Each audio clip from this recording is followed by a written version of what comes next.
তো নমস্কার বন্ধুরা, আমি রাস্তাতে যাচ্ছিলাম, তো যেতে যেতে একটা পথ কুকুর দেখতে পেলাম। তো এখনকার কুকুররা স্বভাবত সবসময় পেট ভর্তি থাকে না, তো আমি আমার সাধ্য মতো তাকে কিছু খাওয়ানোর চেষ্টা করব।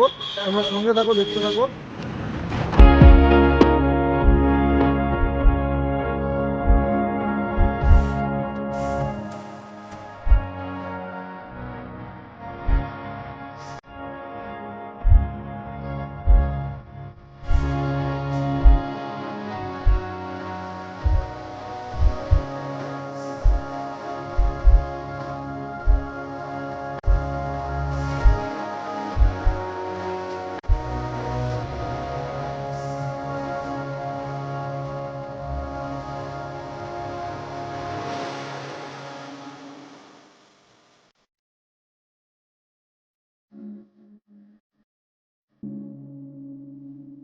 তো বন্ধুরা, এরকম আরো ভিডিও দেখতে চাইলে তোমরা আমাদের সঙ্গে থাকো, চ্যানেলটিকে সাবস্ক্রাইব করো আর সাপোর্ট করো। ধন্যবাদ।